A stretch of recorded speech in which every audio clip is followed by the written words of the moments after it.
Salut tout le monde, l'épisode d'aujourd'hui est une présentation de KP Électrique, une compagnie d'électricité qui dessert un peu partout dans le Grand Montréal. Je t'invite à regarder la description dans le lien. Aujourd'hui, je reçois le combatif David-Alexandre Beauregard. Comment ça va? Ça va super bien. Super content de te recevoir. Un gros merci à toi de me recevoir. Et, tu vas voir, le concept ici, c'est on refait le parcours sportif d'anciens athlètes. Puis je voudrais qu'on fasse ça avec toi. Donc, on va partir de quand tu es jeune, de où tu as commencé sportivement, si c'est hockey, baseball, peu importe. Donc, ça vient d'où cet amour-là pour le sport? Bien, je pense que surtout dans mes années, moi, je suis né en 76, donc j'ai 46 ans aujourd'hui. Tous les jeunes joueurs, tous les jeunes garçons voulaient jouer au hockey. On jouait, je me rappelle, je jouais toujours au hockey, que ce soit sur la glace, dans les cours d'école, et je jouais toujours au hockey. Puis, c'est comme tout jeune, moi, j'avais le rêve de faire une carrière professionnelle, surtout pour peut-être jouer un jour pour les Canadiens de Montréal. Oui. Ça, c'est très jeune. J'ai commencé à patiner à l'âge de 4 ans. J'étais vraiment pas bon. Je tombais tout le temps, donc j'ai arrêté. J'ai pris une courte retraite de 2 ans avant de revenir sur les patins à l'âge de 6 ans. J'ai commencé dans le novice B. Moi, j'étais un gars de l'Est de Montréal. Je restais à Rivière-des-Prairies. Okay. Puis dans ce temps-là, c'était les Loisirs Sainte-Marthe.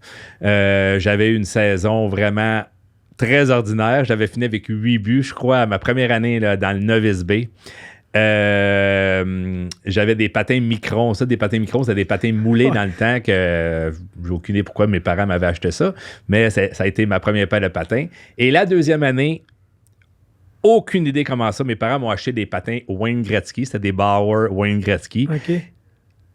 Je mets ça sur la faute des patins, mais il y a eu un gros déclic. Je suis parti de 8 buts à ma première saison à 235 buts en 35 parties. Wow! Ouais, donc il y a eu un gros déclic et depuis cette année-là, ça a parti que j'ai continué à monter les échelons tranquillement, pas vite, dans les clubs 2 lettres. Et ça a été, après ça, un long parcours et de nombreuses histoires. Ben oui. Ton parcours, justement, c'est quand pour toi, là, c'est devenu comme OK, là, on a une chance de. Ton rêve a une chance de devenir réalité. Là, c'est plus ton rêve de petit cul peut-être. Là, tu vois qu'il y a une chance. C'est quand ça s'est passé, ça, pour toi? Dans mes années à moi, là, longtemps, c'était pas comme aujourd'hui. Aujourd'hui, les agents viennent chercher les jeunes à très bas âge. Puis oui, ils se font déjà voir. Bantam, ils ont souvent déjà un agent. Midget sont déjà placés avec déjà une carrière prédéterminée en sachant où c'est qu'ils s'en vont. Dans mon temps, c'était pas ça du tout. Dans mon temps, c'était 1 an après année. Tu devais faire le 2A. Il n'y avait pas de programme scolaire. Donc, les meilleurs joueurs jouaient dans la meilleure équipe. C'était vraiment cela. Et pour répondre à ta question, c'est pas avant le Midget 3 que... Même au Midget 3, je pensais pas avoir une carrière professionnelle. Je suis très loin de là. Mon année Midget 3, c'était plus une préparation pour jouer junior majeur ou essayer de faire partie du junior majeur parce qu'on sait tous que si tu faisais pas la première année du junior majeur après ton année Midget 3, c'était quasiment fini à une carrière ou aller plus loin. Tu aurais joué junior tiers dur, puis ça l'aurait arrêté là. Donc là, ta dernière année Midget 3, tu as une bonne saison. Puis c'est quoi après ça les prochaines étapes pour toi? Là? Qu'est-ce qui s'est passé? Là, le repêchage, est-ce que vous en parliez? Est-ce que c'était quelque chose de possible après ça? Ouais, je parle de repêchage des GMQ. Le Midget 3, j'avais fini le 3e compteur de la Ligue cette année-là. J'étais vraiment petit. Moi, j'ai toujours... Puis je crois que je pesais 146 livres dans ce temps-là. J'étais à 5 et 10, 146 livres à mon Midget 3, malgré que j'étais dans les hauts compteurs. Mais c'était des années que les petits joueurs se faisaient beaucoup moins remarquer.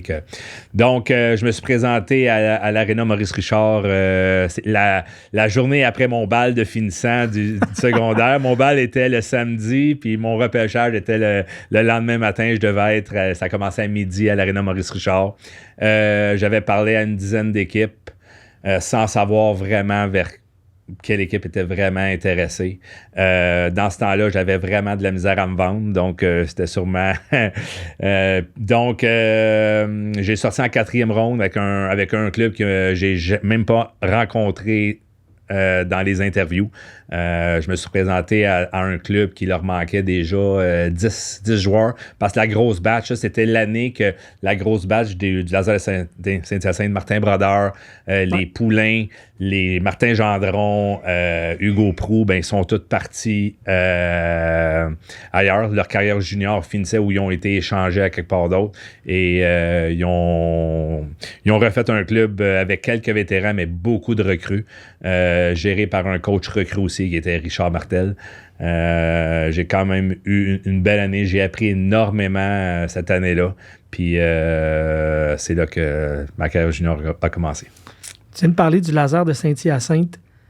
Le 16 octobre 1994, il t'arrive quelque chose de vraiment majeur. Tu t'en vas en échapper, puis Xavier Delisle, si je ne me trompe exactement. pas, veut te lever le bâton. Puis tu reçois le bâton dans l'œil. Tu comptes quand même, tu scores le but. Parle-moi donc de cet accident-là qui te coûte la vue et tout ça. Oui, ça, c'était un incident que c'est une malchance, puis ça va être gravé à tout jamais. Ma saison allait vraiment bien. Je venais d'être le dernier coupé des Sharks de San Jose au camp. C'est des Sharks à San Jose. Il m'avait dit retourne un an junior, puis l'année prochaine, on te fait un spot. Donc, moi, je suis arrivé avec le laser à ma 2e saison, rempli de confiance. Au moins, j'avais... je me disais, regarde, je vais aller juste épater la galerie puis faire le mieux possible puis voir. J'étais rendu à 15 buts dans les 12 premiers matchs, donc tout allait bien. Mes agents, ils me parlaient d'un premier contrat avec les Sharks d'ici 1 mois. Puis en 2e période contre Granby à Saint-Hyacinthe, j'étais en échappé. Puis on portait dans ce temps-là même une visière 3/4 qui arrivait en bas du nez. Puis Xavier Delisle était en arrière de moi, je suis parti en échappé, il a essayé de me lever le bâton, puis en essayant de me lever le bâton, je pense que j'ai fait une feinte sur la reprise de vidéo, puis sa palette m'a passé en dessous de la visière, m'a atteint à l'œil. J'ai perdu la vision instantanément. OK. Je pensais pas que mon œil était fini à ce moment-là. Je pensais que c'était juste mon œil a fermé à raison de l'enflure ou sur le coup. Donc, j'ai continué à patiner. Oui, j'ai compté le but, mais c'est ensuite que j'ai été dans le coin de la patinoire. Je suis tombé dans le coin. Puis là, je voyais pas. Puis j'ai essayé juste de me lever la paupière pour voir si... Puis en me levant la paupière, je voyais plus rien. Puis là, j'ai vu c'est mon soigneur qui est venu vers moi. Puis quand le soigneur est arrivé vers moi, automatiquement, j'ai dit c'est fini. Mon œil est fini. Puis c'est là qu'il m'a amené dans le vestiaire. Il y a personne qui a voulu me confirmer ça parce que il n'y avait pas le droit, au fond. Ouais. Comme les personnes qui n'avaient pas le droit, il fallait qu'ils attendent un vrai verdict. Donc, ça a été comme un cauchemar au ralenti. Cette longue période-là, du moment que le coup est arrivé jusqu'à que le docteur arrive à l'hôpital, puis du moment qu'il m'a vu, il m'a dit que c'était fini. Puis c'est ça me prenait... À ce moment-là, c'est là que ça me prenait juste, OK, c'est fini, là, pas juste des peut-être, ou on va voir, il me l'a vraiment dit, il dit, c'est ton œil fini à ce moment-là. C'est sûr que ça arrive vraiment vite. Il y a beaucoup de choses qui te passent par la tête à ce moment-là, parce que, premièrement, tu ne penses pas rejouer au hockey, tu penses que la carrière est finie. Donc, si la carrière est finie, tu ne penses pas que ton rêve vienne de s'arrêter comme ça. Je ne sais pas pourquoi. Ce qui m'a aidé le plus, c'est que je l'ai accepté automatiquement. Ouais. Je me rappelle que, puis je ne suis pas différent d'un autre, là, mais qu'est-ce qui m'a le plus aidé, c'est que j'ai accepté ça. Le lendemain matin, je me suis fait opérer.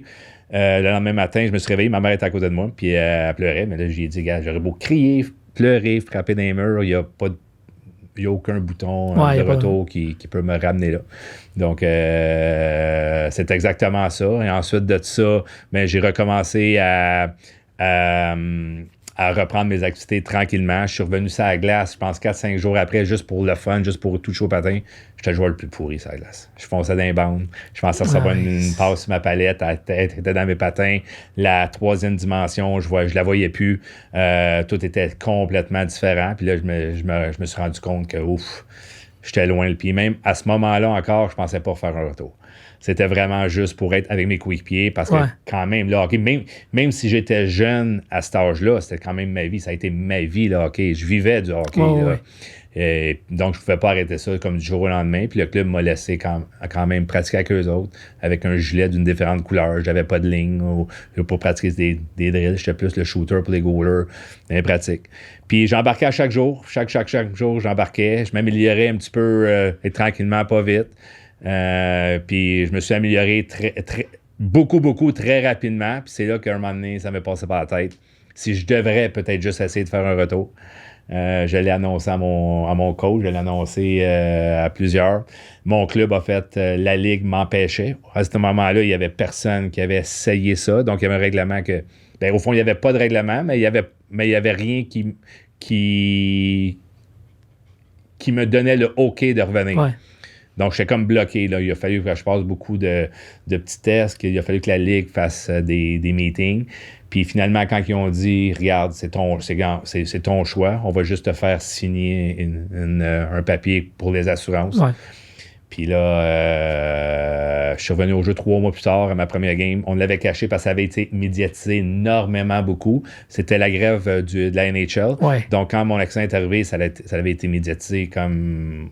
aucun sens. Donc, on a voulu cacher mon retour. Mon retour, on s'est arrangé pour le faire à Val-d'Or, loin de tous les médias, loin de tout. J'étais prêt mentalement. Si j'étais prêt pour une vraie partie, j'en avais aucune idée, mais c'était le meilleur moment de l'essayer. Ouais. Parce que c'est beau pratiquer, puis ça va bien dans les pratiques. Je vois plus à gauche. Là. Ouais. Puis mes coéquipiers... Même si je leur disais « frappez-moi », non, ils le feront pas. Non, ils le feront pas. Puis, puis c'était comme normal. Donc, j'étais prêt mentalement, si je devrais, durant aucune idée, mais je me rappelle que je me tournais la tête tout le temps. Puis, à mon retour, à ma première partie, j'ai compté un but, puis c'est là que ça... On a perdu 4-1, j'ai compté en deuxième période sur un retour de lancer en avantage numérique. Puis c'est après ça a fait comme une grosse pression. Mais j'étais encore loin d'être le joueur du main roster. C'est pas parce que j'ai compté un but que j'ai joué une bonne game. C'est juste que j'ai eu comme la chance d'avoir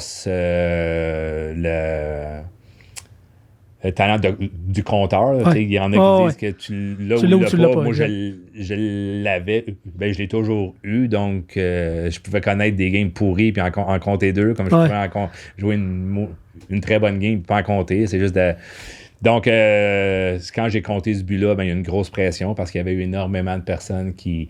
Il y avait comme 80... Quand j'ai annoncé mon retour au grand public, il y avait comme 95% du monde qui était contre ça. Ouais. Puis il y en avait un 5, c'était ma famille, puis mes amis, ils me disaient « Vas-y, on croit en toi », mais je suis sûr et certain qu'ils avaient peur pour moi aussi. Ouais, c'est sûr. Puis dans le Journal de Montréal, je me rappelle Maurice Richard, Michel Bergeron, m'avait dit elle revient pas. Puis Maurice Richard, je me rappelle que sans méchanceté, je pense que ça avait mal sorti dans le journal, mais en gros titre, dans le Journal de Montréal, à un moment donné, ce jeune-là est genre un sans génie de penser à faire un retour, mais je pense qu'il voulait comme me protéger. Moi, je l'ai plus pris comme ça, là, genre me protéger en disant, voyons, parce qu'il disait, voyons donc, un sport d'aussi haut niveau, comment je pensais jouer avec seulement un œil.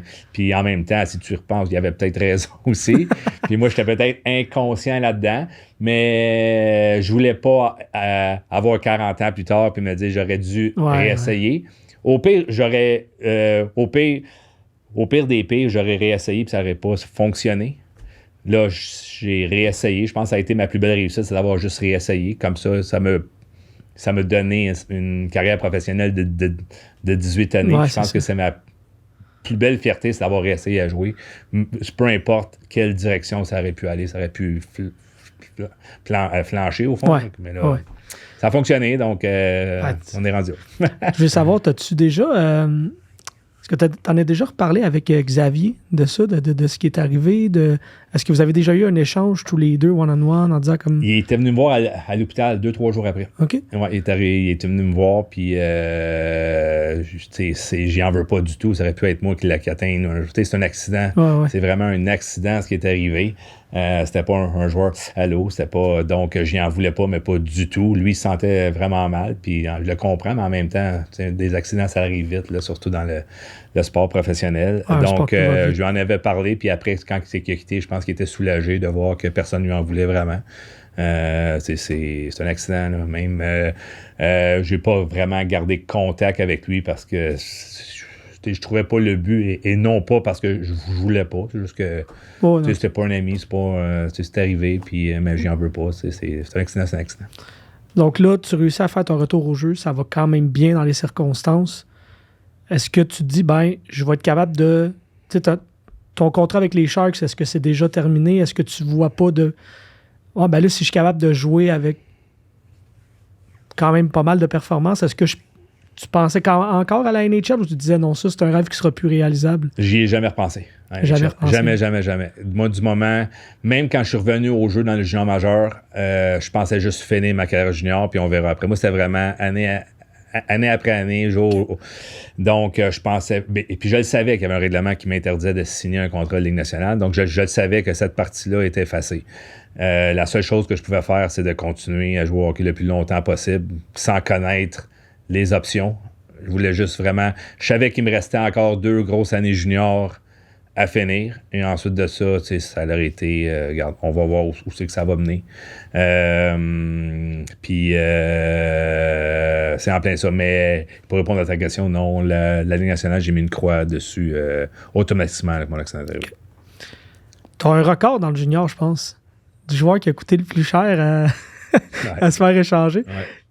Raconte-moi donc ce bout-là. Ce qui s'est passé, c'est qu'après mon accident, tout le laser de Saint-Hyacinthe, l'organisation au complet a changé. L'entraîneur, les propriétaires, tout a changé de A à Z. Quand mon accident est arrivé, ça avait été beaucoup médiatisé et souvent dans les journaux, puis c'est pas moi qui avais demandé ça, mais c'était David Alexandre en premier, puis le laser en deuxième. C'était comme... David Alexandre revient à Granby, mettons, et non pas le laser revient à Granby. Bon. Les nouveaux propriétaires, en plus, croyaient que j'étais pas fini, mais que je redeviendrais plus jamais le joueur que j'étais avant. Avec tout ce qui... Donc, on met ça en gros, c'est que les propriétaires ont décidé de ne pas me garder. Il y a un nouveau club dans la Ligue qui arrivait, Moncton, puis ils m'ont mis au repêchage d'expansion. Ça veut dire qu'ils ne croient plus en toi. Puis Moncton ont la chance de me repêcher ou de me prendre. Finalement, c'est qu'est-ce qui est arrivé. Moncton m'ont repêché. Lucien Deblois était l'entraîneur. Donc, j'arrivais avec une équipe d'expansion avec tous des nouveaux joueurs ramassés un peu partout puis des signatures.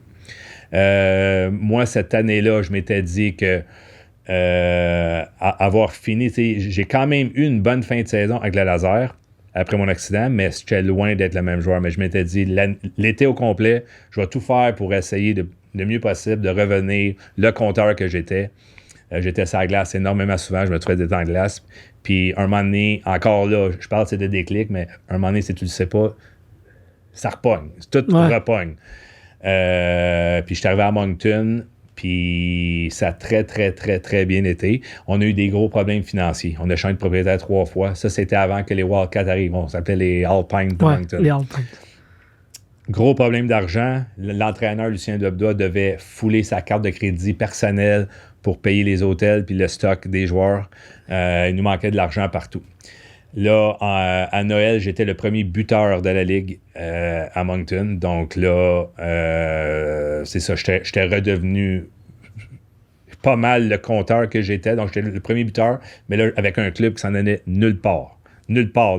Je pense que ça a été l'une des pires équipes qui ont passé dans la Ligue junior majeure du Québec. Je pense que Pierre Dagenet puis Sébastien Roger avaient fini comme moins 85, là, je pense. Là. C'est des records, ça, que tu verras plus jamais. Là, Donc, là, en raison que je m'en vais nulle part, il y a beaucoup d'équipes qui s'en allaient, qui voulaient mes services. Puis le Moncton se sont dit, OK, on a besoin d'argent. Georges Larac venait de se faire vendre 25 000 à Granby, qui a passé de Saint-Hyacinthe à Granby. Ouais. Puis je me rappelle encore, cette journée-là, il y avait une date limite, c'était une certaine date, à minuit le soir, il fallait que... Puis j'étais dans une pièce avec le coach, puis l'un des propriétaires, puis c'était une vente aux enchères. T'avais Granby, Saint-Hyacinthe, Beauport, puis Hull dedans. Puis un moment donné, ça montait 25, 35 000.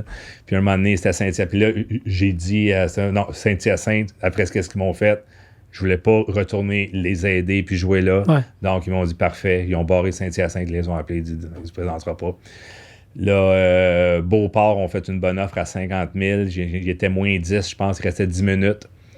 Granby se sont comme ôtés de la course, pas trop.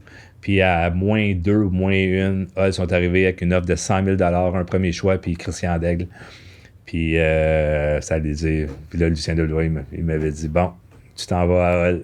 Donc, ça l'a couvert un petit peu, je pense, le déficit d'argent qu'ils ont eu durant la saison. Là, mais c'est ça. Puis je me suis présenté à Hull quand il n'y avait même pas besoin de moi. Je pense qu'Hull sont venus me chercher parce qu'ils avaient vraiment peur que Beauport ou Granby viennent me chercher parce que j'étais arrivé à Hull, il n'y avait pas de place ces deux premières lignes. J'étais le premier buteur de la Ligue, mais ils m'ont mis sa troisième ligne, vraiment sa troisième ligne avec deux joueurs très, très, très, très défensifs.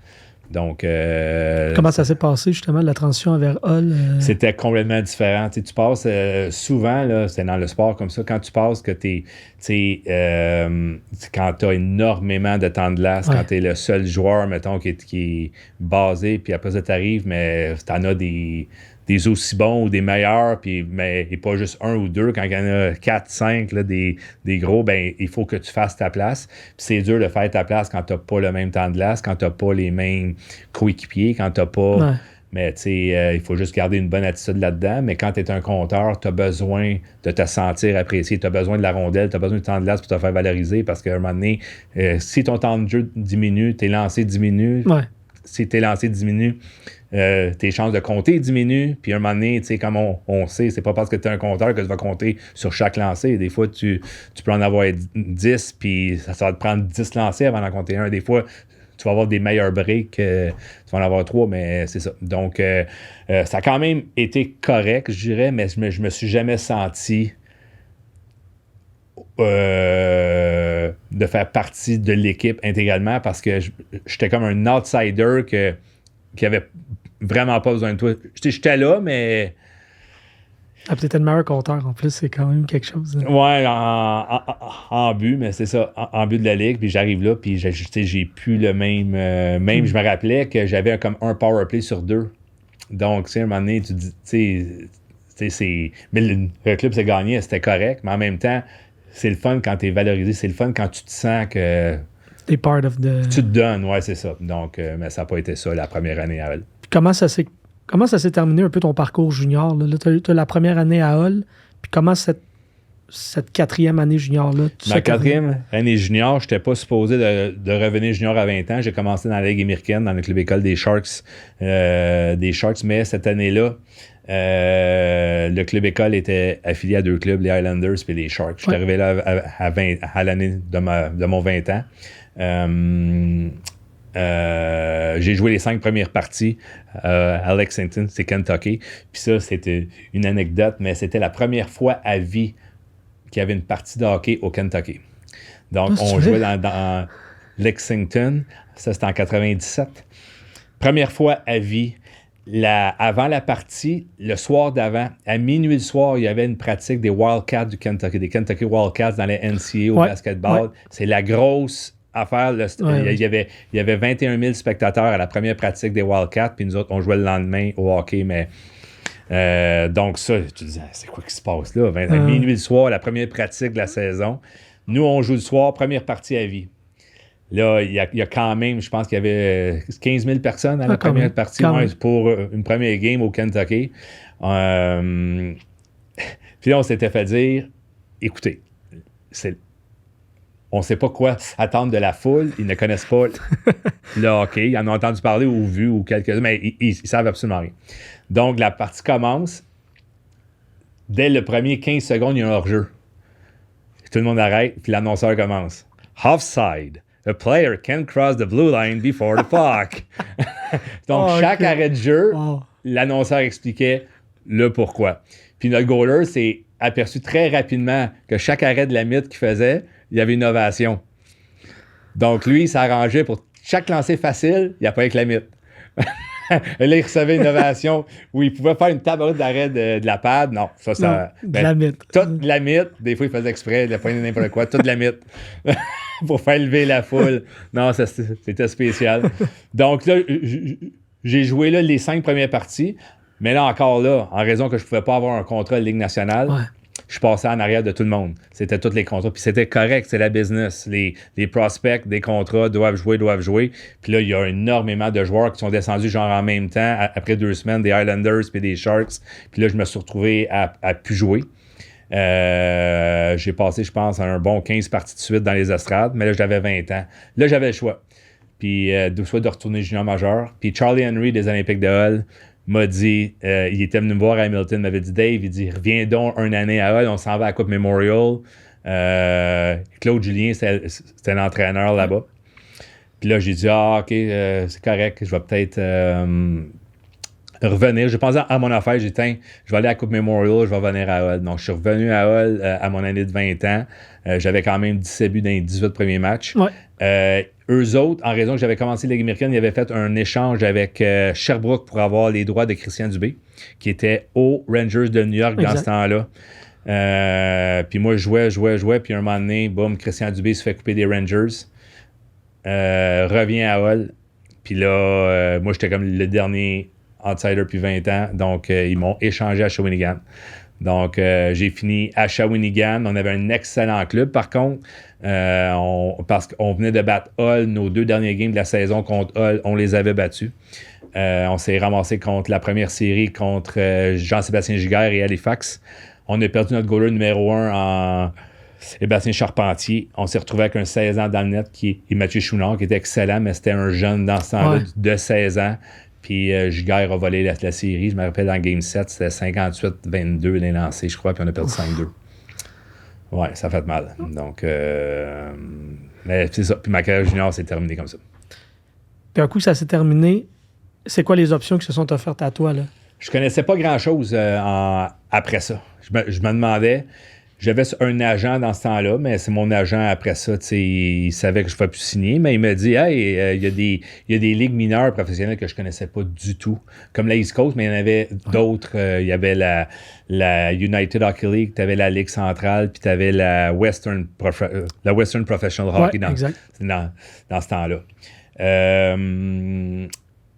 Puis il y avait la Ligue internationale aussi. La Ligue internationale était un petit peu une coche en haut de la Ligue américaine. C'était tous des plus vieux joueurs qui étaient aussi reliés à des clubs de la Ligue nationale. Donc, mon agent a été capable de me signer un contrat, un two-way avec les Blaze de Kansas City dans la Ligue internationale, puis le Thunder de Wichita dans la Ligue centrale. Je connaissais aucunement ces 2 ligues-là. Je me suis retrouvé à Wichita à 21 ans, au Kansas. Puis j'ai eu une excellente année. J'étais up and down dans la Ligue de Kansas City, puis dans la Ligue internationale à Kansas City, puis Wichita. Cette année-là, j'ai eu le recrue de l'année dans la Ligue centrale à Wichita. Puis j'ai joué 15 parties dans la Ligue internationale up and down. Lucien Deblois était l'assistant coach à Kansas City. Puis Paul McLean, le coach. Bon. Puis j'ai une belle histoire par rapport à ça. Paul McLean, un moment donné, il me dit, Dave, il dit... On t'appelle à Chicago. Là, j'étais à Wichita. Il dit, le lendemain matin, il dit, prends un vol, on joue à Chicago. Tu vas arriver quand même juste pour la partie, mais viens-t'en. Parfait. Donc, je prends mon stock, je me prends un vol, le vol à mon nom, je m'en vais à Chicago, je me prends un taxi, je m'en vais directement à l'aréna. J'arrive, OK, là, j'étais pas trop serré. Là, je regarde les lignes. Bon, j'étais pas dans les 3 premières lignes, puis nous, on jouait à 10 avant. C'était 3 lignes plus 1. J'étais le plus jeune, donc je joue pas. En première période, pas un chiffre. Donc, entre la 1 et la 2, je fais un petit peu de basic au cas qu'il m'embarque en deuxième période. Deuxième période, pas un chiffre. Donc, je me suis dit, je ne ferai pas de basic entre la 2 et la 3.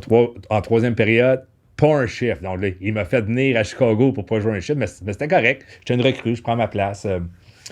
Il reste 1 minute, il reste 54 secondes à partir. On perd 3-2.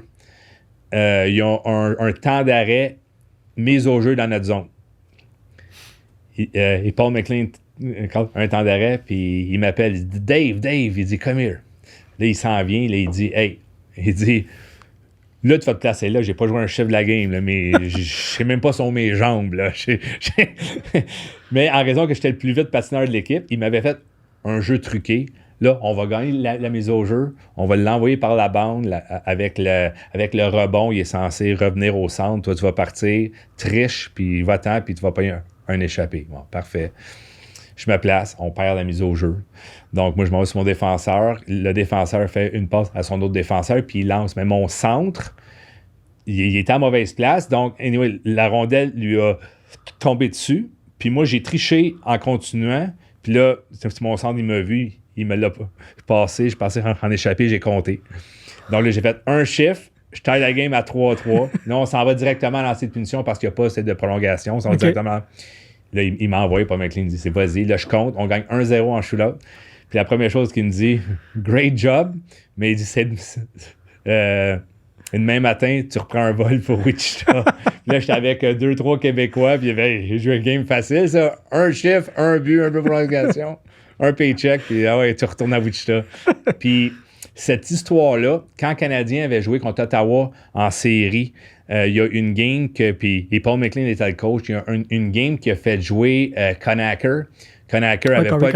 Corey Conacher avait pas joué en première, il avait joué un chiffre en deuxième, puis il en avait compté 2 en troisième pour une affaire, une affaire comme ça, puis il avait répété après ça à Hockey Night in Canada, cette histoire-là. Il dit...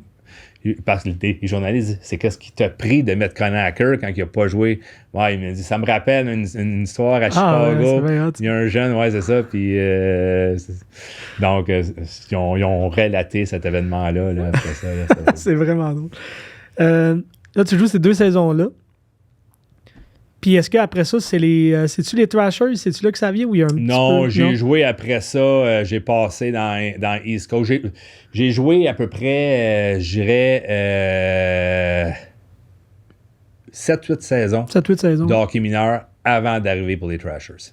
Puis tu as joué où à peu près dans J'ai joué en Caroline du Nord. J'ai joué à Port-Huron au Michigan pendant 2 ans. J'ai joué à Fort Wayne en Indiana qu'on a gagné ma première coupe. C'est là que je l'ai gagné. Oui, c'est vrai, on avait une équipe incroyable. J'ai joué à Tulsa, puis après ça, j'ai été joué pour les Danbury Trashers. Les Trashers de Danbury, ça, c'est. Tu as d'ailleurs participé au documentaire sur Netflix. Parle-moi donc un peu de cet environnement-là, de cette équipe-là. Ça a l'air que c'était complètement fou, là, l'argent qui tournait autour de ce club-là. Je pense que tu habitais dans une maison d'1,5 million. Oui, exact. Alors, parle-moi un peu de cette ambiance-là, de cette équipe-là. La première année que les Trashers sont arrivés dans la Ligue, on savait quel type de club c'était. C'était un club qui était rené par la mafia, par un homme extrêmement renommé de la mafia new-yorkaise à New York, que lui, il avait sa demeure au Connecticut à Danbury, que lui, il s'est dit un jour, « Hey, je vais partir un club de hockey pour mon fils. Je vais acheter un club de hockey pour mon fils. » Puis, c'est lui qui va être le président de l'équipe. Il avait 17 ans. On savait quel type de personnage c'était les deux, parce que le père, on savait quel type de crime qu'il avait fait. Donc, il était très, très intimidant. Puis, ils ont bâti un club pour intimider toute la Ligue. Ils ont fait un club avec des joueurs excessivement talentueux, mais excessivement tough pour faire comme les bullies du hockey. Il a mis son fils de 17 ans président qui avait les jeans en bas des fesses avec des boucles d'oreilles de 30 000 $ dans chaque oreille. Puis il lui a dit, tiens, il dit, voici, c'est ton club. Premièrement, c'était une risée au début. Là. Ça a toujours été comme une risée qui a pris que le monde a commencé à prendre énormément de respect pour eux. Moi, au fond, la première année, je jouais contre eux. Okay. Donc, je jouais contre eux, puis c'est vrai, ils étaient excessivement talentueux, mais l'argent était comme ridicule. L'argent n'était pas un problème à Danbury, là, mais c'était du ridicule. c'était que Brent Gretzky, le frère à Wayne, jouait là avec Duhart, je m'appelle. Puis je pense que eux et leurs femmes faisaient 100 000 chaque cash.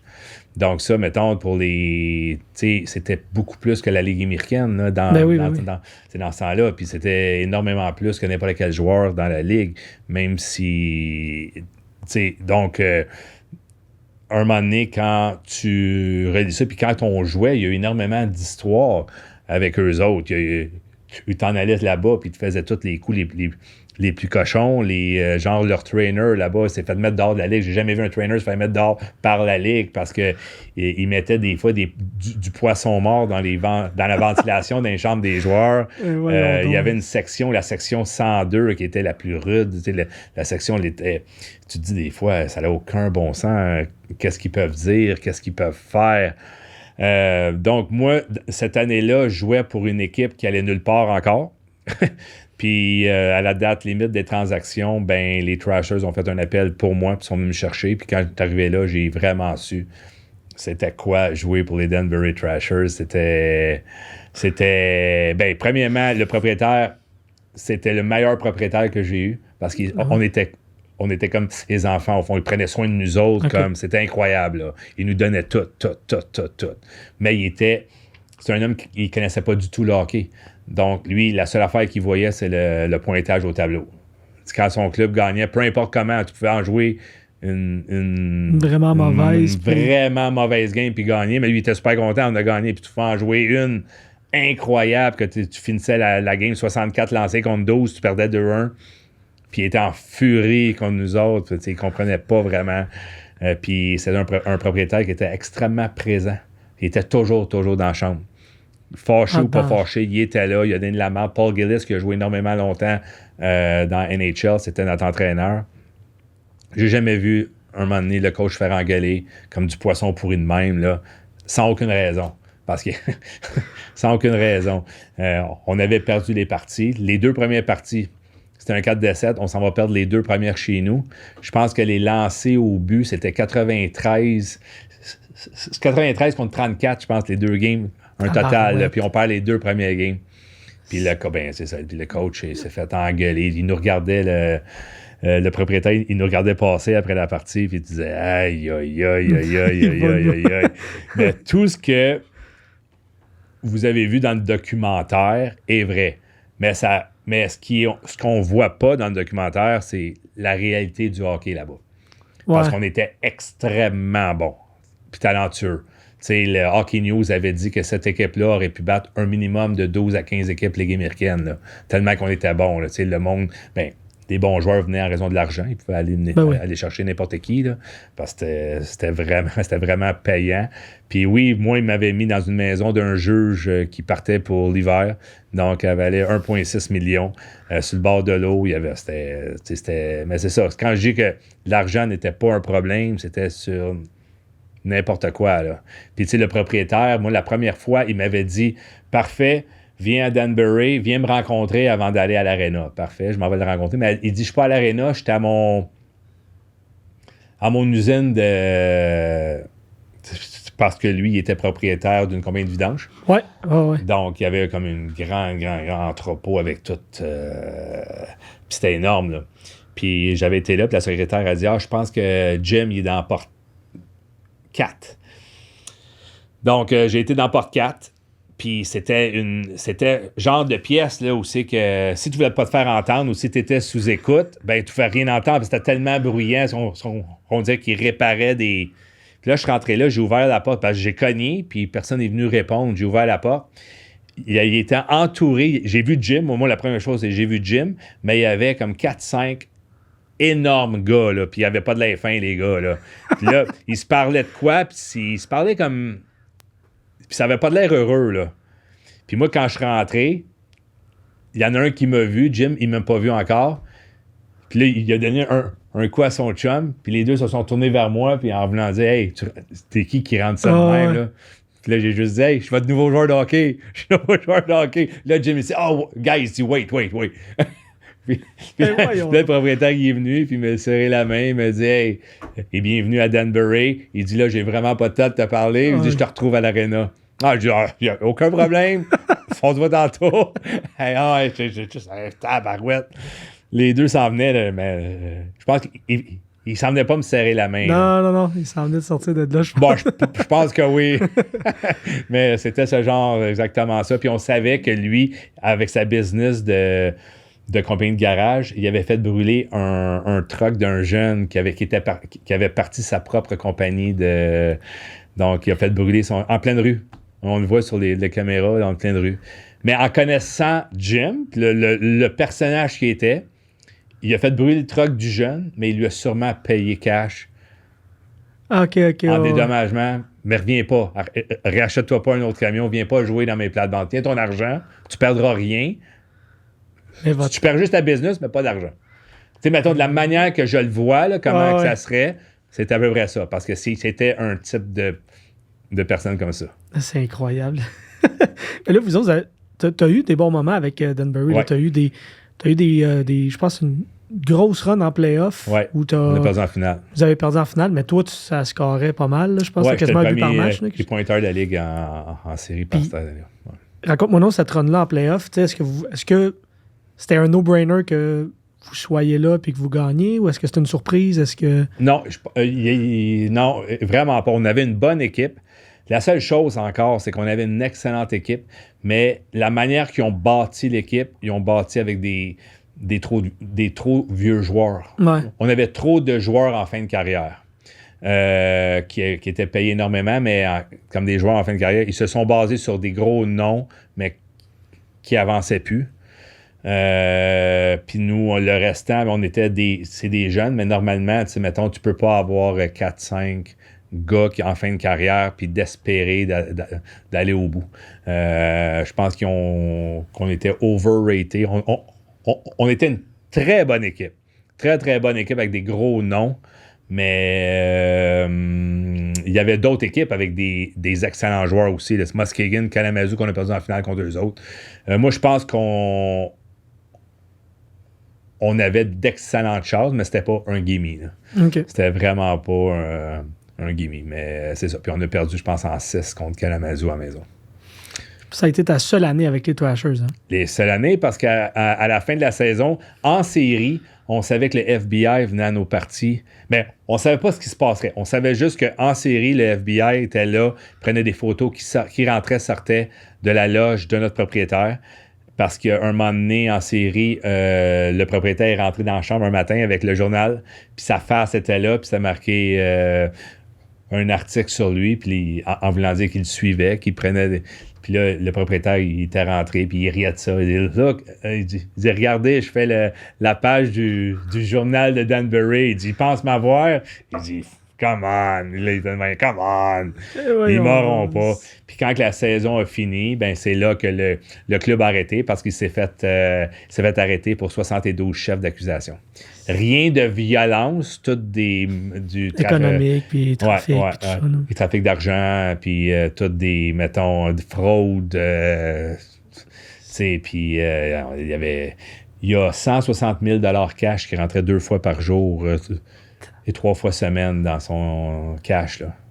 Je me rappelle, il y a un jeune, il y a un joueur recru que mon chum avait amené un an avant. Puis il avait juste demandé au propriétaire la première journée qu'il a rencontré, Welcome to Denver encore, il a fait la même. Puis il avait juste demandé, serait-ce possible que vous me donnez ou vous me prêtez juste de l'argent, une petite avance juste pour, puis je vous le remets sur le premier chèque de paye, là, peu importe. Puis Jim s'était retourné de même, il avait ouvert une petite porte en avant, puis il lui a donné 1 000 $, cash, de même, puis il dit, tu n'as pas besoin de me le remettre. Voyons donc.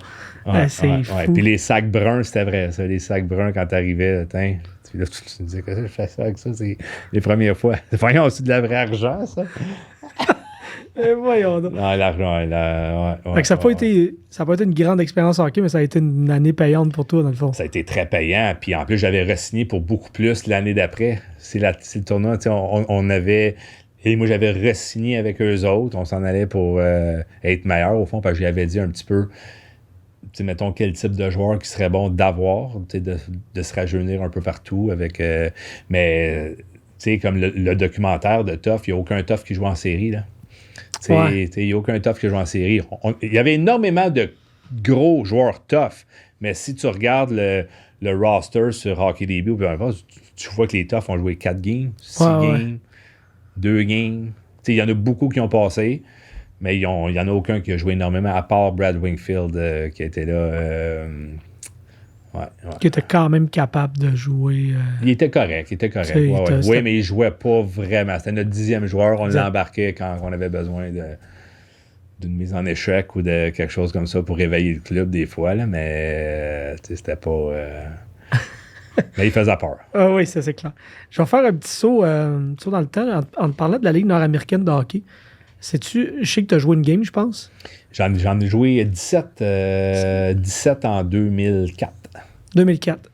Puis est-ce que c'est une option qui t'a déjà comme grandement intéressé de finir ta carrière là ou grandement intéressé jamais. Jamais? Non. Si ça avait été une option que j'envisageais, oui, parce que je l'ai faite en 2004. Puis j'ai joué à Saint-Jean 17 games. Moi, ce que j'ai eu toute ma carrière jusqu'à l'âge de 37 ans quand j'ai arrêté, c'est que j'ai adoré être à l'aréna les matins. J'ai adoré être avec mes coéquipiers. J'ai adoré être pratiquer. Jamais être sur la glace. Puis quand j'ai commencé dans la Ligue américaine, parce que Saint-Jean m'avait offert un très bon contrat pour jouer là, je me disais, parfait, c'est des fins de semaine, 2 parties à fin de semaine, une pratique dans la semaine. Ben, je me suis aperçu vite que s'il me manquait énormément. C'était beaucoup moins sérieux. C'était c'était une ligue... c'était une ligue vraiment de joueurs, je pense, de fin de carrière ou qui aspiraient plus à rien dans ce temps-là. Moi, j'avais besoin encore d'une vraie carrière, de pratiquer à chaque jour, d'avoir quelque chose qui était plus sérieux. Puis j'ai décidé de retourner aux États-Unis après les 17 parties. Il y avait des excellents joueurs, mais c'était... Ouais, la Ligue a beaucoup changé. Mais les games qui durent 3h30, 4h, parce qu'il y a 2 générales, parce qu'il y en a une qui mène par 8-9 buts, à un moment donné, tu te dis, c'est quoi je fais ici? Non, dans le temps, c'était quelque chose. Parle-moi donc un peu de ta fin de carrière, de comment tout ça s'est mis en place, comment ça s'est terminé. Moi, là, l'un des regrets, mais que je regarde pas, mais que j'aurais fait différemment, je serais parti en Europe beaucoup plus tôt. Du moment que je tombais en Europe, je me suis avoir connu ça, quelqu'un qui m'aurait dit Dave, pars, mettons, dans tes bonnes années, pars jeune en Europe, beaucoup moins tough sur le corps. Tu vois des coins de pays incroyables. J'ai resté en Suisse, j'ai resté en Italie, j'ai resté en Angleterre. Puis un coup que tu es rendu là, tu voyages partout, puis ça coûte pas cher, puis tu rencontres du monde, tu vois une autre mode de vie, tu vois comment, malgré que c'est des pays riches, puis des pays, comment on est gâtés ici avec beaucoup de petites affaires, juste, mettons, une laveuse sécheuse là-bas, que j'avais les meilleures dispositions pour des maisons, mais c'est rien, là. La laveuse sécheuse, ça dure... Tu mets une paire de jeans, 2 t-shirts, une paire de bas, puis ta laveuse est pleine, là. Puis après ça, faire sécher ça dans la même machine de laveuse, ça prend peut-être 3 heures. Puis donc, il y a beaucoup de choses. Les réfrigérateurs ne gardent rien plus de 2-3 jours. Tu mets une pinte de lait, là, t'es mieux de la boire vite, parce que dans 3-4 jours, elle sera plus bonne. Ou du pain, tout est frais. Puis rien... On dirait qu'il n'y a pas d'agent de conservation. C'est ton pain, il va être frais un matin, puis dans 4 jours, tu vois qu'il marche tout seul. C'est ton... Mais donc, on est gâtés ici. Je dis pas que c'est peut-être bon pour la santé, tous ces produits, ces agents de... Mais tu dis, tabarouette. Comme là, j'ai connu ça. J'ai adoré vivre là 6-7 mois par année, max. Ça n'aurait pas été vivre là. Parce que je suis habitué dans soi un peu ou des affaires plus faciles que vivre là. Mais jouer en Europe, c'est quelque chose qui t'a allumé. J'ai adoré ça. Adoré. C'est-tu le style de jeu qui te... Parce que les patinoires sont plus grandes, tout ça? Le style de jeu, le type de... Ben, tu sais, c'est... les fans, les... tu sais, j'ai pas eu des bons fans aux États-Unis, mais tout est différent. Tu sais, c'est un autre mode de vie. T'es là, t'es comme un peu le touriste qui vient jouer au hockey. T'es supposément être le gros joueur aussi, parce que les importés dans chaque équipe en Europe, ce sont supposés d'être ceux qui traînent la baraque, au fond. Là. Non, mais j'ai adoré ça. La moins belle année, la place que j'ai aimé le plus vivre, c'est en Italie. C'est la seule année que j'ai pris du poids en jouant au hockey parce que la bouffe était incroyable. Puis un verre de coke coûtait 2,50 puis une cruche de vin, du bon vin italien, coûtait 2 €. Là. Donc, tout ça, le vin, les pâtes, la pizza. Là, donc, puis, c'était une ligue très payante, mais mal runnée. C'était comme une ligue semi-pro avec beaucoup d'argent, une ligue professionnelle. Mais. Puis là, moi, je me suis ramassé, en plus, c'est ma première année, je me suis ramassé avec la pire équipe C'était la première fois qu'il y avait un club là en Italie. C'était un petit village de 4000 habitants qui s'appelait Torre Pellice. C'était 4000 habitants le village, on avait 6500 personnes par partie. Quand même, donc, tous les petits villages alentours descendaient. Là, la rue principale était fermée cette journée-là parce que c'était une partie semaine. La rue était complètement fermée, tout le monde descendait, ça marchait jusqu'à l'aréna. Ça a été une esprit de belle expérience. Et tout était incroyable. Là. Puis un moment donné, surtout les joueurs importés, on est arrivé à Torre Pellice. Puis ce qu'on a besoin, nous autres, les joueurs de Nord-Américains, c'est cellulaire puis Internet. Puis il y avait seulement un petit magasin sur la rue principale qui avait ça, puis le gars parlait anglais. Donc, puis moi, je parlais pas anglais, mais je parlais pas italien, mais je parlais très bien anglais et français. Puis, un moment donné, il répond au téléphone, puis il dit pronto. Donc là, à peu près ça, il m'a tout seté up pour Internet, pour le cellulaire. On avait absolument tout. Puis, j'étais là assez souvent. Puis, moi, j'ai donné des billets. Je marquais pronto, les 3 billets. Puis je l'invitais au bar où les joueurs allaient. Et je lui payais des bières, je le présentais, puis pronto, au fond, il est devenu genre, c'est mon chum. Juste à temps qu'après un mois, je m'en vais dans un restaurant, puis une petite madame est là, puis le téléphone sonne, puis elle répond, puis elle dit pronto. Au fond, pronto, ça voulait dire allô, oui, allô. Donc, j'ai su que son nom, c'est Giovanni. Hey, je marquais pronto. Lui, il me l'a jamais dit. Je le présentais partout. J'ai de l'air fou, mais maintenant, j'ai dit, c'était drôle, ça. Puis est-ce qu'il y a une place en Europe qui est un petit peu moins le fun à jouer? Y a-tu des places que tu te disais, ouais, ça ici, j'aurais pu. Non, c'est pas vraiment. J'ai adoré ça. J'ai joué 4 ans en Angleterre, puis j'ai adoré ça. C'est Nottingham, ça a été la place que j'ai adoré. J'étais là 3 ans de temps. Nottingham, c'était comme. Il n'y avait pas. Le hockey était comme genre un peu plus gros que le soccer là-bas, qui est très rare en Angleterre. C'est parce que Nottingham, leur club avait perdu leur club dans la division 1. Il avait été rétrogradé dans la 2, ça faisait plusieurs années. Et le hockey, là-bas, on avait un amphithéâtre incroyable, puis on avait 5000 personnes par partie. C'était vraiment... Puis on était extrêmement bien traités. Au fond, Nottingham a toujours été comme les Yankees et le New York qui dépensent énormément sur les joueurs, puis ils ont une énorme pression de gagner. Puis c'est ça qu'on avait. Puis dans cette ligue-là, on joue pour 3 coupes chaque année. Il y a 3 coupes. Une coupe, c'est la Challenge Cup. Ça, ils font le gros tournoi durant la saison complète. Si tu joues, mettons, 2 parties contre chaque équipe, puis ils font un moment donné... Ça, c'est une coupe. Tu as la coupe de la Ligue, de finir la première dans la saison comme au soccer. Ouais. Puis tu as la coupe pour gagner les séries éliminatoires. La première année, on a gagné 2 coupes sur 3. La deuxième année, on a gagné 2 coupes sur 3. Puis la troisième année, on a gagné les 3 coupes sur 3. C'était la première fois en Angleterre que ça se passait. Qu'un club gagnait ça en 57 ans, je pense.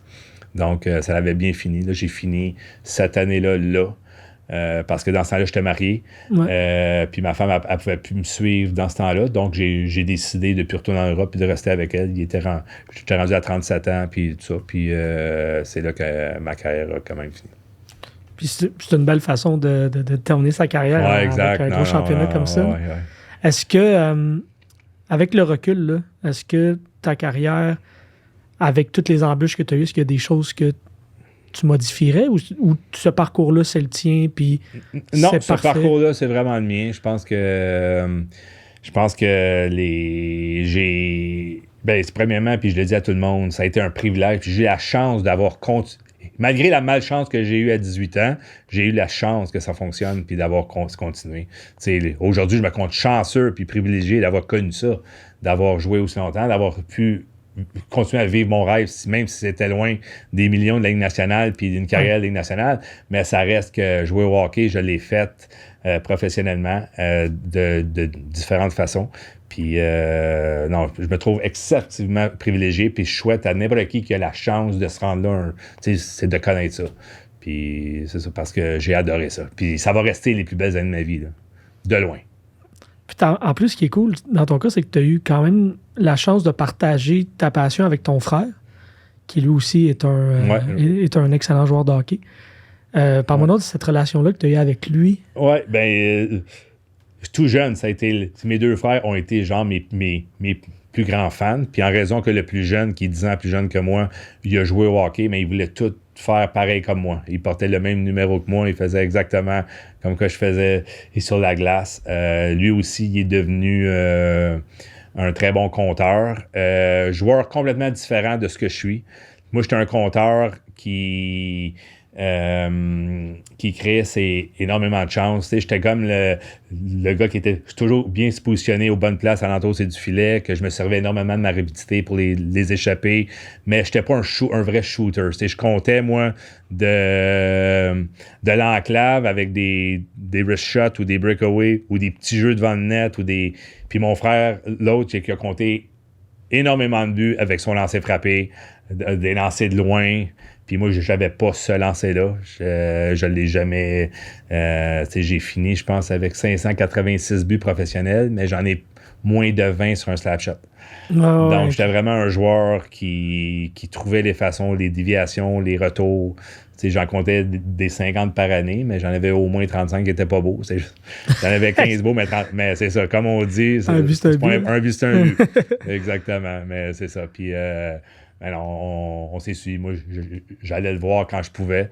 Lui, il venait me voir tout le temps. Et quand je jouais junior, ça va encore. Je me rappelle, tu y parles, puis c'était encore ses meilleures années quand il venait me voir à Hull, quand il venait me voir à Shawinigan, à Saint-Hyacinthe. Il était tout petit, puis il m'attendait quand je sortais de la patinoire. Il me donnait tout le temps une tape sur le casque. Il était tout petit, là. Donc, moi, j'avais 17 ans, lui, il avait 7 ans, mettons.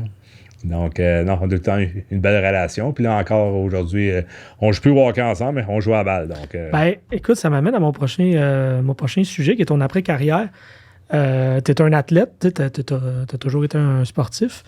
Puis là, ben, tu as décidé de te recycler un peu vers la balle molle. Puis, pour avoir joué contre toi, vous êtes des super bons joueurs de balle molle. Puis, par mon nom, est-ce que ça te permet de garder ce côté compétitif-là, ce côté coéquipier, puis équipe, puis tout ça, c'est-tu... Oui, bien, au fond, moi, jeune, j'ai joué au baseball et au hockey, puis un moment donné, puis j'étais excellent au baseball aussi. Même, je dis des fois que j'étais meilleur au baseball, mais un moment donné, c'est des choix, parce que souvent, je manquais mes séries de baseball en raison que mes camps d'hockey commençait au niveau mineur. Puis la passion à la balle a toujours été là. Puis j'ai joué à balle molle pendant 6 ans. Puis quand la balle donnée a commencé, ben là j'ai commencé, puis j'ai lâché la softball pour jouer juste à balle donnée. Je retrouvais, c'est ça, l'esprit compétitif, c'est d'équipe. Puis malgré que je jouais encore professionnel, c'est dans ce temps-là. Puis quand ma carrière a arrêté, ben j'avais une énorme passion pour jouer à la balle. Mon esprit compétitif, c'est des fois m'amenait à toujours jouer avec des bons clubs, parce que c'est pour moi, tu sais, j'aime jouer, mais... T'aimes gagner. Oui, mais il y a une façon de gagner. Ouais. Tu sais, comme je gagnerai pas à tout prix, mais je vais tout faire pour gagner une partie. C'est là que ça me manquait. Après ma carrière de hockey, ça me prenait de quoi pour revivre un peu ce que j'avais, mais différemment. Mais là, c'est ça. Donc, on joue ensemble, puis ça fait quoi? Ça fait une dizaine d'années maintenant que on a une passion les fins de semaine, puis dans nos ligues la semaine, puis les tournois un petit peu partout. Là, donc, c'est très cool. Bien ça. Écoute, on a une petite... on finit toujours le podcast ici en... Je te demande un top 3. Donc, toi, tu as sûrement eu des personnes dans ton parcours qui ont marqué ton chemin, qui t'ont propulsé à un autre niveau, peu importe. Fait que, nomme-moi, admettons, les 3 personnes qui ont soit été tes idoles ou qui ont changé ta vision du hockey, ta vision du sport ou ta vision de toi-même ou peu importe. Là. 3 personnes qui ont été life changer pour toi. Là. Le premier, je pense qui m'a... Puis moi, là, je suis pas un gars qui a des idoles. J'ai pas mais il y a un joueur de hockey que quand j'étais jeune, qui m'a vraiment marqué, puis j'ai dit, hey, j'aimerais tellement ça devenir, puis je pense que je suis devenu un petit peu ce style de joueur-là, c'est Pavel Bure. Ouais. Pavel Bure, là, c'était... Puis j'ai jamais eu d'idole, genre les Wayne Gretzky, les Guy Lafleur ou peu importe. Je les aimais comme joueur, mais j'ai jamais eu de poster. Ouais. Mais Pavel Bure a changé de la manière qu'il patinait, de la manière qui était électrisant. Puis je me suis vraiment forcé à devenir aussi rapide. Puis je le suis devenu un moment donné. J'étais excessivement rapide en patin. Puis... mais Pavel Bure a vraiment là, restructuré, mettons, le type de joueur que je voulais être. Puis, t'en as-tu 2 autres? Un top 3, mettons? Il y a un entraîneur, c'est un entraîneur, Richard Martel à Saint-Hyacinthe. Ouais. Lui, il a su... j'ai jamais eu un entraîneur qui m'a gueulé après ou qui s'est donné de la merde, mettons, là. Mais quand j'étais jeune, à ma première année à Saint-Hyacinthe, ça allait quand même bien, mon affaire. Puis à un moment donné, j'ai pas fait un back-check. Puis il m'avait planté, puis il m'avait dit que, tu sais, puis lui, avec lui, peu importe où c'est que tu étais ou combien de points que tu faisais, tu pouvais passer facilement de la première ligne à la 4e ligne. Donc, il a vraiment su avoir à que je devienne un joueur régulier, de me présenter à chaque game de la même manière pour rester, donc ça m'avait marqué et ça m'a aidé énormément parce que j'ai su très jeune que j'étais mieux d'arriver prêt à chaque game, peu importe quand ça allait bien, quand ça allait mal, parce que du jour au lendemain, tu sais jamais quel type c'est d'entraîneur que tu peux avoir puis te faire dégringoler ou c'est te faire se manquer, mettons, beaucoup de games dans les estrades ou peu importe. Donc ça... Puis ton dernier, mettons, si tu avais à en choisir un autre, là. Ben, le dernier, je pourrais dire que il y a un capitaine que j'ai eu, Colin Chuck, à Fort Wayne. Il était très, très dur. Ça a été mon centre. Il était très, très dur à jouer avec parce qu'il était très, très demandant. Mais en étant très, très demandant, j'avais pas le choix d'être vraiment performant pour rester avec lui parce que lui, il travaillait tellement fort. C'était un genre, mettons, en beaucoup moins talentueux, mais mettons Sidney Crosby qui fait tout correct, qui travaille excessivement fort puis qui demande jamais c'est des alliés de haut niveau parce que ça fonctionne pas. Lui, il faut vraiment avoir ses alliés. Donc, lui, il m'a amené aussi à un autre niveau, à me surpasser à chaque partie, à être prêt à chaque partie parce que moi, je voulais continuer à jouer avec parce que lui, c'était l'un des meilleurs passeurs, l'un des meilleurs, puis tu voulais pas te retrouver avec un autre centre que lui. Donc, je devais aussi me forcer à jouer de la façon qu'il voulait. Puis c'est parce que moi, tu sais, mettons, j'étais un joueur de talent, donc je me fiais énormément à mon talent. Je travaillais fort tout le temps, mais il y a des fois que je me fiais plus à mon talent qu'au travail. Donc, puis c'est ça. En jouant avec lui, il m'a vraiment démontré comment arriver prêt à chaque game. Sinon, je pouvais me retrouver avec un autre centre assez vite. Hey, David, merci beaucoup d'être venu nous raconter ton parcours vraiment inspirant. Hey, ça me fait plaisir. J'ai adoré ça. Merci beaucoup. Vas-y.